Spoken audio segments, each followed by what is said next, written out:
भाग्य से पहले और समय से ज़्यादा हमें कुछ नहीं मिलता। दोस्तों, जो भाग्य होता है वो तो भाग्य है ही, वो तो हमारे भाग्य में लिखा ही है। और समय से पहले दोस्तों हमारे जीवन में जो चीज़ भगवान ने हमें दिया है वो डेफिनेटली हमें अपने जीवन में प्राप्त होगा। बट अगर हम चाहें कि वो हमें समय से पहले मिल जाए तो ऐसा पॉसिबल नहीं है। और किसी चीज़ को प्राप्त करने के लिए सबसे इम्पॉर्टेंट होता है कि आप उसे प्राप्त करने के लिए सच्ची लगन और सच्ची मेहनत रखें, क्योंकि सच्ची लगन के द्वारा, सच्ची मेहनत के द्वारा ही किसी चीज़ को फाइंड किया जा सकता है, उसको पाया जा सकता है। गीता में भी श्री कृष्ण ने भगवान श्री कृष्ण थे, उन्होंने अर्जुन से कहा था कि सबसे पहले अपना कर्म करो, उसके बाद फल की इच्छा, फल तो आपको तुरंत ही प्राप्त हो जाएगा। इसलिए जो कर्म होता है वो प्रधान होता है। ओके दोस्तों, हेलो दोस्तों, स्वागत है आपका हमारे YouTube channel Ajay study point में। दोस्तों, इस वीडियो में हम डिस्कस करने चल रहे हैं कि यहाँ पर समाकलन क्या होता है और इसको कैसे किया जाता है। दोस्तों, हमारे यूट्यूब चैनल बनाने का मात्र एक ही मोटिव है, जैसा कि हम जानते हैं कि अभी लॉकडाउन का माहौल चल रहा है और जितने सारे बच्चे हैं वो अपने घर पे एकदम से बैठे हुए हैं और उनकी स्टडी जो है वो बिल्कुल जैसे रुक सी गई है। क्योंकि मैं भी एक स्टूडेंट हूं और मैं भी जानता हूं कि कैसे पढ़ाई की जाती है और जो पढ़ाई का प्रोसेस है अभी सही से चल नहीं पा रहा है। तो दोस्तों, हमने ये चैनल अपना सिर्फ लोगों की हेल्प करने के लिए, हमारे जैसे जो स्टूडेंट्स हैं और जो हमसे जूनियर हैं उनके लिए हमने ये अपना यूट्यूब चैनल क्रिएट किया है, जिसका नाम है अजय स्टडी पॉइंट। दोस्तों, इस वीडियो के माध्यम से जितनी सारी आपको वीडियो प्रोवाइड की जाएगी उसे देखकर आप अपने ज्ञान को बढ़ा सकते हैं। तो ज़्यादा यहाँ पर आर्गूमेंट इस पे ज़्यादा डिस्कस ना करते हुए हम अपनी वीडियो को आगे बढ़ाते हैं और देखते हैं कि हम इस वीडियो में क्या सीखने वाले हैं। ओके दोस्तों, तो चलिए अपनी वीडियो को स्मूथली तरीके से स्टार्ट करते हैं। Let's go our video. तो दोस्तों, सबसे पहले हम यहाँ पर देखेंगे। दोस्तों, सबसे पहले मैं आपको ये बता दूं कि इस वीडियो में हम पढ़ने क्या वाले हैं। दोस्तों, यहाँ से हम अपनी एक नई जर्नी स्टार्ट करेंगे जो कि है इंटीग्रेशन की। ओके दोस्तों, इंटीग्रेशन एक ऐसी प्रक्रिया होती है जिसमें क्या होती है कि छोटी छोटी चीज़ों को जोड़ के ना बड़ी चीज़ों को प्राप्त किया जाता है। लेकिन दोस्तों, जो जूनियर हैं, जो इसके अबाउट में नहीं जानते हैं, उन्हें क्या लगा रहता है कि एक डर सा लगा रहता है और उन्हें इंटीग्रेशन से बहुत डर लगता है। तो दोस्तों, आज का जो हमारा वीडियो है ये एकदम बेसिक से होगा समाकलन का, जिसे देखकर आपको चाहे जितना भय लगे, चाहे जितना डर लगता रहे, उसे आप उस भय को भुला के आप इसको सीख पाएंगे। दोस्तों, ये भी मैं आपको बताना चाहता हूँ, भले ही पहला वीडियो आपको समझ में ना आए, लेकिन भले ही मैं आपको एक चीज़ और बताना चाहूँगा कि आपको वीडियो को पूरा देखना है। वीडियो अगर आप पूरा देखेंगे, भले ही क्या कहते हैं वो आपके ना समझ में आए, लेकिन आपके माइंड में वो बिल्कुल सेट हो जाएगा। ओके दोस्तों, तो चलिए हम अपनी वीडियो को स्टार्ट करते हैं। जैसा कि मैंने पहले ही बता रखा है कि हम आज पढ़ने वाले हैं समाकलन। दोस्तों, समाकलन। ओके दोस्तों, हम पढ़ने वाले हैं समाकलन। समाकलन दोस्तों, इसको इंग्लिश में कहते हैं इंटीग्रेशन। क्या कहते हैं दोस्तों? इंटीग्रेशन।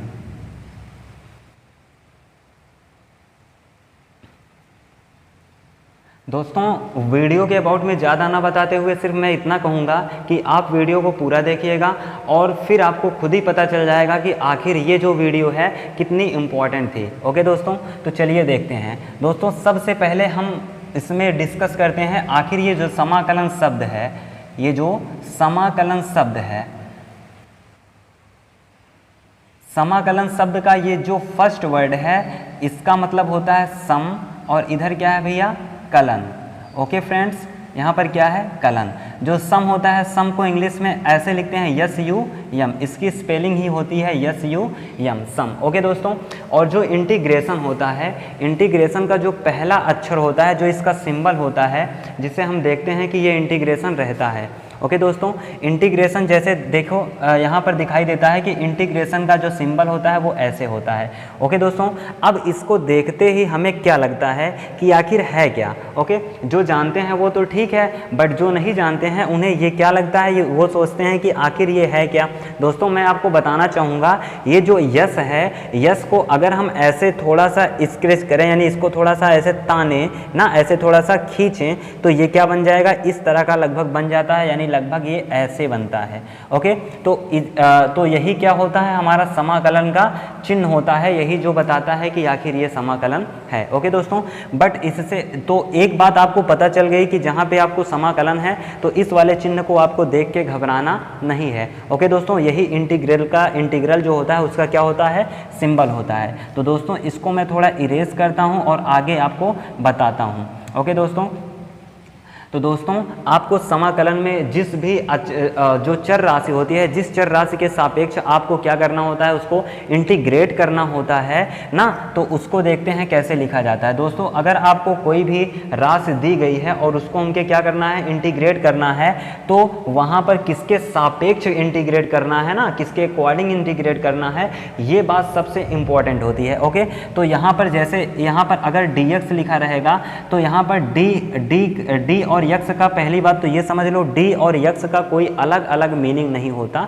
है। अगर ये साथ में ही लिखे होते हैं, अगर साथ में जब लिखे होते हैं तभी इसका मीनिंगफुल सेंस देता है। ओके दोस्तों, और यहाँ पर यक्स लिखने का तात्पर्य यह है कि अगर कोई आपको फलन दिया है तो उसको भैया यक्स के सापेक्ष क्या करना है, इंटीग्रेट करना है। आपको dx के स्थान पे, यहाँ पर यक्स के स्थान पे आपको यहाँ पर t दे सकता है। ओके, और यहाँ पर t लिखने का क्या मतलब हुआ, यहाँ पर t लिखने का मतलब ये हुआ कि यहाँ पर जो t राशि है, यहाँ पर कोई भी जो फलन आपको दिया है उसको आपको t के सापेक्ष क्या करना है, समाकलित करना है, दैट मीन्स इंटीग्रेट करना है। ओके दोस्तों, तो और यहाँ पर y भी लिखा दे सकता है। तो ओके, आप समझ गए होंगे कि यहाँ पर ये तो d इक्वल ही रहेगा, यानी जैसे ही वैसे बना रहेगा, बट ये जो y है, y क्या होगा, परिवर्तित करते रहेगा, वो अकॉर्डिंग टू क्वेश्चन। ओके दोस्तों, तो इतनी बात आपको हमारे हिसाब से आई होप आपको समझ में आ गई होगी। ओके, तो इसको हम थोड़ा सा इरेज करते हैं और इसको देखते हैं कि आखिर अब आगे हम पढ़ने वाले क्या होते हैं। दोस्तों सबसे पहले बात ये आती है, हम लोग समाकलन जो चीज़ हम पढ़ते हैं, अगर उसके अबाउट में हमको थोड़ा सा पता चल जाए कि आखिर ये चीज़ें क्यों पढ़ी जाती हैं, तो उसको पढ़ने में कुछ अलग ही मज़ा आता है। ओके दोस्तों, है कि नहीं। तो दोस्तों सबसे पहले हम जानते हैं कि आखिर ये जो समाकलन है इसका यूज़ किया क्यों जाता है। ओके दोस्तों, तो सबसे पहले देखेंगे कि आखिर समाकलन का यूज़ क्यों किया जाता है, आखिर इसकी आवश्यकता ही क्यों पड़ी हमारे जीवन में जो हम समाकलन का यूज़ कर रहे हैं। दोस्तों जैसा कि आप जानते हैं कि जितनी सारी ज्यामितीय आकृति होती है, ओके, जैसे कोई भी आपको ज्यामितीय आकृति दे दी गई है, अगर ऐसा दिया है कोई ज्यामिति ऐसे बना है, ओके, ऐसे एक समकोण त्रिभुज बना है और यहाँ पर पूछ लिया कि भैया बताओ इसका क्षेत्रफल कितना होगा ना, इसका जो एरिया है एरिया कितना होगा, तो भैया आप क्या करोगे, यहाँ पर समकोण त्रिभुज का क्षेत्रफल लगा दोगे और आपको इसका जो एरिया है वो प्राप्त हो जाएगा। ओके, लेकिन अब क्या हुआ कि यहाँ से एक वो हुआ कि भैया अच्छा ऐसे सीधी सीधी ज्यामितीय आकृति आपको दी गई है, आप उसको तो फाइंड कर ले रहे हो, बट अगर यहीं पर इसको रिज रेखी में ऐसे दे दिया जाए और फिर बोला जाए कि आखिर अब इसका बताओ इसका एरिया क्या होगा, है कि नहीं, तो आपको बताने में थोड़ा सा प्रॉब्लम होगा। आप क्या सोचोगे, यार ये क्या बन रहा है, यानी इसका क्षेत्रफल, यहाँ पर समकोण त्रिभुज का क्षेत्रफल भी का उसका भी सूत्र नहीं लगा सकते, है ना। तो आप क्या करोगे, अब यहाँ पर थोड़ी सी प्रॉब्लम्स आ गई। ओके, तो अब जो गणितज्ञ थे ना, जो गणितज्ञ थे उन्होंने एक दिमाग लगाया।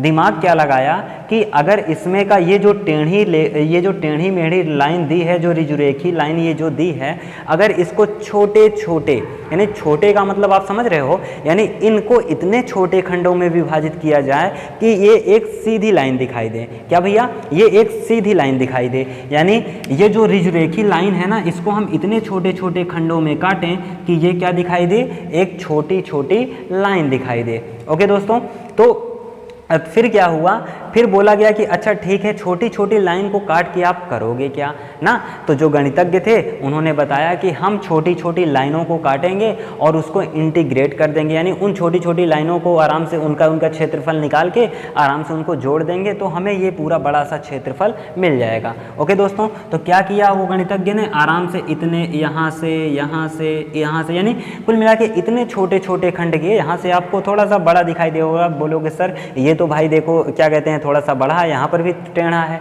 ओके, बट भैया वो अभी ज़्यादा कर दूंगा तो उसमें कैमरे में आएगा नहीं, है कि नहीं, तो इसीलिए इसको क्या किया हूँ, थोड़ा सा बड़ा बड़ा किया हूँ। यानी ये छोटा छोटा है, बस मान लो ये क्या है, छोटा छोटा है, और ये इतना छोटा है कि ये क्या दिखाई दे रहा है, एकदम सीधा दिखाई दे रहा है। ओके, तो उसके बाद क्या किया गया, अब इसको भैया यहाँ से यहाँ ऐसे ऐसे ऐसे ना ढेर सारे खंडों में आराम से काट लिया गया, और फिर इसका क्षेत्रफल निकाला गया, फिर इसका क्षेत्रफल निकाला गया, फिर इसका क्षेत्रफल निकाला गया, और आराम से ऐसे क्षेत्रफल निकालते निकालते पूरे का क्षेत्रफल प्राप्त कर लिया, है कि नहीं। तो इसी प्रकार तो इसीलिए हमें क्या किसकी आवश्यकता होती है, समाकलन की आवश्यकता होती है। और चाहे जो चीज़ें, इसका जो यूजेज है, इसका यूजेज बहुत ब्रॉड है ना। अगर आप इसको सीख जाओगे तो समझ लो आपकी ढेर सारी कैलकुलेशन है, जो ढेर सारी प्रॉब्लम्स आती है ना, क्या जैसे फिजिक्स में भी आता है ना, और क्या कहते हैं जो मैथ्स में ऑलरेडी इतनी सारी प्रॉब्लम्स आती हैं, वो सारी आप अच्छे से सॉल्व कर पाओगे। ओके दोस्तों, तो आपको पता चल गया होगा कि आखिर समाकलन होता क्या है और समाकलन को कैसे इंटीग्रेट किया जाता है। ओके, और इसकी आवश्यकता क्यों पड़ी। सबसे ज़्यादा तो आप ये जान गए होंगे कि आखिर इसकी आवश्यकता क्यों पड़ी। आवश्यकता क्यों पड़ी, क्योंकि इस जो उस तरह थे तो उनको मतलब अलग अलग मेज़र करना थोड़ा सा टफ होता था, तो उनको क्या किया गया, थोड़ा सा एक का काट लिया, उसके बाद उनको क्या किया, पूरा इंटीग्रेट कर दिया गया, जिससे क्या हुआ, हमें इसका पूरा एरिया पता चल गया। इतनी बातें अगर क्लियर हो गई हों तो हम वीडियो को आगे बढ़ाते हैं। ओके दोस्तों, थोड़ा सा इसको इरेज कर देते हैं और आगे की प्रक्रिया हम आपको समझाते हैं।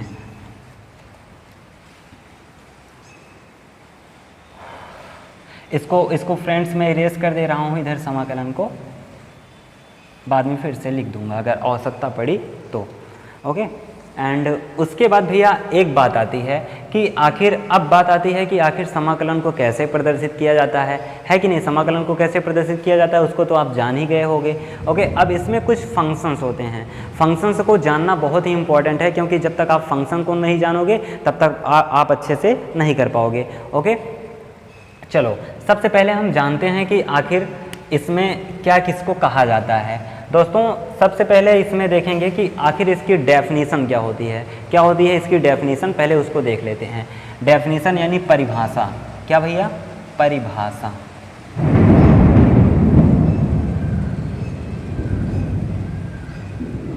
परिभाषा, ओके, परिभाषा, इसकी आखिर डेफिनीशन क्या होती है। डेफिनीशन बिल्कुल ही स्मूथ है, बिल्कुल ही सरल है, ठीक। और पहले इस डेफिनीशन बताने के पहले मैं आपको ये बताना चाहूँगा कि ये डेफिनीशन कहीं पर भी पूछी नहीं जाती है और ना ही इसे आपको याद करने की आवश्यकता है। और ये डेफिनीशन इतनी सरल है कि वो खुद ब खुद अपने आप याद हो जाएगी आपको, इसमें कोई डरने की बात नहीं है, ठीक। डेफिनीशन क्या होती है कि समाकलन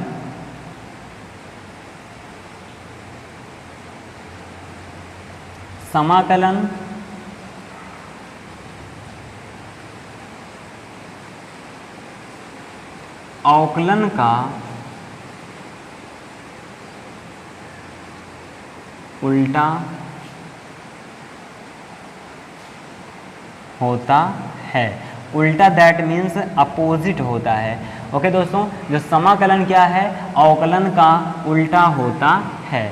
ओके, एंड और क्या इसमें हमको जानना है, बस इतना हमें जानना है कि आखिर यही क्या है, हमारी परिभाषा है किसका, इंटीग्रल यानी समाकलन का, यानी इंटीग्रेशन का। यही क्या है, हमारी डेफिनीशन है कि समाकलन अवकलन का उल्टा होता है। ओके दोस्तों, समाकलन क्या होता है, अवकलन का उल्टा होता है। एंड उसके बाद हमें क्या देखना है इसमें कि जो समाकलन है, समाकलन बिल्कुल क्या हुआ, अवकलन का अपोजिट हुआ। और अच्छा, अवकलन के अबाउट में आप जानते हो अवकलन क्या होता है, अवकलन के बारे में आप ऑलरेडी पढ़ ही चुके हो ना। तो अवकलन क्या होता है, अवकलन को हम जैसे dd ऑफ x से डिफाइन करते हैं। यहाँ पर x का मतलब क्या होता है कि जो हमारा फंक्शन है, फंक्शन को x के सापेक्ष क्या करना है, डिफ्रेंशिएट करना है। इसको ऑलरेडी मैं ये मान के चल रहा हूँ कि आपने पढ़ा है। ओके दोस्तों, इसको क्या किया है आपने ऑलरेडी पढ़ रखा है। ओके, तो उसके बाद क्या करना है यहाँ पर अब और आगे देखते हैं। ठीक है, देखिए समाकलन के दो पार्ट्स होते हैं। समाकलन के कितने पार्ट्स होते हैं? दो, जिसमें से उनका जो नाम है, नाम बहुत ही इंपॉर्टेंट है। पहले को कहते हैं समाकल्य और दूसरे को क्या कहते हैं? समाकलन, सॉरी समाकल। ओके, जैसे आपको कोई फंक्शन दिया गया है, क्या? f(x) ना, कोई आपको फंक्शन क्या दिया गया है? f(x) आपको कोई फंक्शन दिया गया है और इसको क्या बोल दिया कि इसको क्या करो? डिफ्रेंशिएट करो। जब आप f(x) को डिफ्रेंशिएट करते हो तो वो आपको क्या मिलता है? आपको मिलता है f'(x). ओके, क्या मिलता है? f(x). नहीं तो ऐसा मान लो ये क्या है? कैपिटल में f(x) है और इसको जब वो डिफ्रेंशिएट किया गया तो क्या हो गया? स्मॉल में f(x) मिला। ओके, अगर अब मैंने क्या बोला है कि समाकलन क्या होता है? अवकलन का उल्टा होता है। इसका मतलब जो समाकलन है वो अवकलन का जस्ट अपोजिट होता है। अगर हम इसका अवकलन करें ना, अगर इसका हम क्या किए? अवकलन किए तो हमें क्या मिला? f(x). और अगर हम f(x) को समाकलित कर देंगे तो हमें क्या मिल जाना चाहिए? ये। ओके, तो अब क्या करेंगे? इसको हम समाकलित कर देंगे। जब इसको समाकलित करेंगे ना, जब इसको हम समाकलित करेंगे f(x) को किसके सापेक्ष करना होगा? dx के सापेक्ष। जब इसको dx के सापेक्ष हमने क्या किया? समाकलित किया तो हमें फिर से क्या मिल जाएगा? यहाँ पर कैपिटल f(x) मिल जाएगा। ठीक है, तो ये क्या हुआ भैया? इससे समझ में आ रहा है कि ये जो समाकलन होता है वो अवकलन का क्या होता है? उल्टा होता है।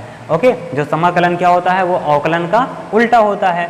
और दोस्तों यहाँ पर जो है, यहाँ पर ये जो फलन है ना f(x), ये जो फलन है f(x), इसको कहते हैं समाकल्य ना। इसको हिंदी, जो यहाँ पर फलन जिसको हम इंटीग्रेट करने जा रहे हैं, इसको हिंदी में कहते हैं समाकल्य। क्या करते हैं? समाकल्य कहते हैं। और ये जो फंक्शन हमें प्राप्त हुआ ना, ये जो फंक्शन हमें इसको समाकलित करने पर प्राप्त हुआ, इसको कहते हैं समाकल। क्या कहते हैं? समाकल। दोस्तों मैंने बताया क्या कि यहाँ पर जिस फंक्शन का हम इंटीग्रेट कर रहे हैं उसको क्या कहते हैं? समाकल्य। और ये जो f(x) जो हमें इसको क्या कहते हैं? इंटीग्रेट करने पर हमें प्राप्त हुआ, उसे क्या कहते हैं? समाकल। इतनी बातें आपको क्लियर हुई तो हम आगे चलते हैं। ओके दोस्तों, सबसे पहले इसको इरेज करेंगे और हम आगे अपनी जर्नी को बढ़ाएंगे। चलिए, इतनी बातें आपसे क्लियर हो गई होंगी।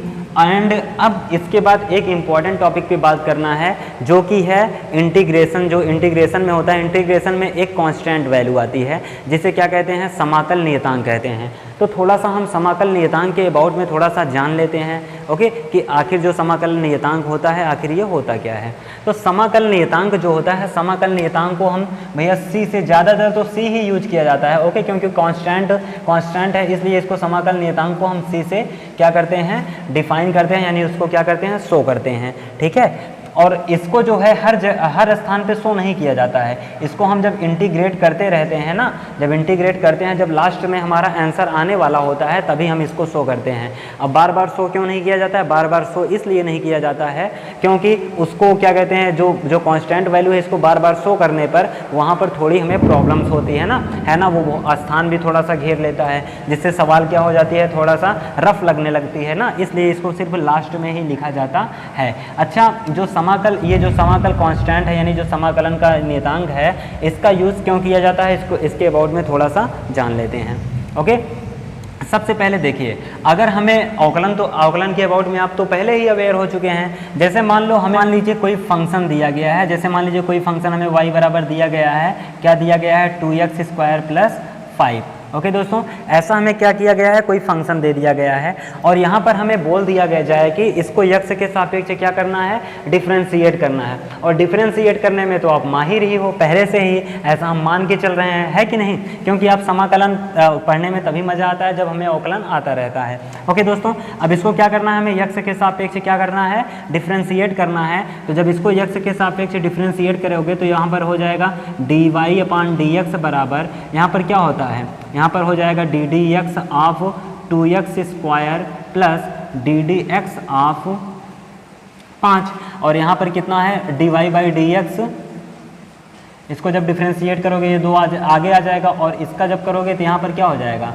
2 x के पावर 2 माइनस 1 होता है ना formula, nx power n minus 1, उसी के अकॉर्डिंग। और यहाँ पर देखो ये क्या है, कांस्टेंट वैल्यू है, यानी ये एक अचर पद होता है, और अचर पद को आप जानते हो जब उसको डिफ्रेंशिएट किया जाता है तो उसकी वैल्यू क्या हो जाती है, 0 हो जाती है। तो ये क्या हो गया, 0। अब यहाँ पर बचा क्या, dy बाई dx, क्या बचा है, dy बाई dx, 2 दूना 4, और यहाँ पर कितना हो गया, x। अच्छा, इसको हमने जब डिफ्रेंशिएट किया तो हमें कितना मिला, 4x। और अभी मैंने आपको एक चीज़ बताई है, मैंने वो एक चीज़ आपको क्या बताई है कि मैंने ये बताया है कि जो समाकलन होता है वो अवकलन का क्या होता है, उल्टा होता है। अगर कोई फलन हमें दिया गया है और फलन का हम क्या करें भैया, अगर फलन का हम फलन का अगर हम अवकलन करें तो हमें क्या मिलता है, समाकल वैल्यू प्राप्त हो जाती है, क्योंकि वो उसका उल्टा होता है ना।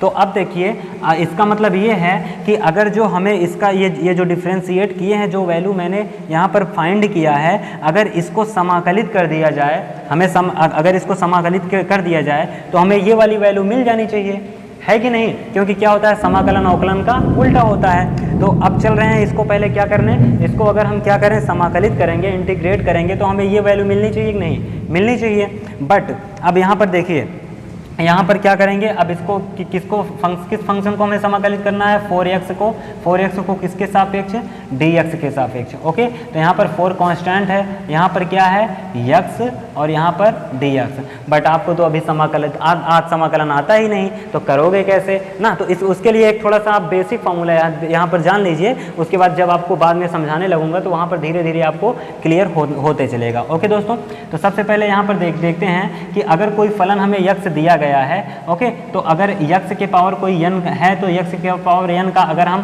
क्या करें, समाकलित करें किसके सापेक्ष, dx के सापेक्ष, तो ये हो जाता है क्या, x के पावर n प्लस 1 अपान n प्लस 1। ओके दोस्तों, इस फार्मूले से इसको सॉल्व करना है। ओके, अब यहाँ पर देखिए, अब यहाँ से फार्मूला लगाएंगे तो यहाँ पर क्या है, 4, और यहाँ पर इसको जब समाकलित किए, यहाँ पर समाकलित किए इसको, x के पावर कितना है, 1, तो यहाँ पर देखिए x के पावर क्या हो जाएगा, 1 प्लस 1, और n यानी इसके ऊपर की जो घात है, इसके घात कितनी है, 1, तो यहाँ पर कितना है, 1। ओके, n का मान 1 और यहाँ पर प्लस 1 है ही, और 4 ऑलरेडी है, यहाँ पर क्या हो जाएगा, x स्क्वायर, नीचे कितना बचा है, 2। अच्छा देखिए, 2 दूना 4, तो कितना आया ये, 2x स्क्वायर। ये क्या फ्रेंड्स, मैंने तो बोला कि ये इसका उल्टा होता है, यानी हमको ये फलन मिल जाना चाहिए, बट हमें तो यहाँ पर सिर्फ ये वाली वैल्यू मिली, 2x स्क्वायर। इसका जो अचर पद है वो कहाँ चला गया, जो अचर पद है वो तो मिलना चाहिए ना, बट अचर पद तो हमको मिला ही नहीं। जब अचर पद हमको नहीं मिला है, थोड़ा सा वीडियो में प्रॉब्लम हो रहा है क्योंकि बारिश हो रही है,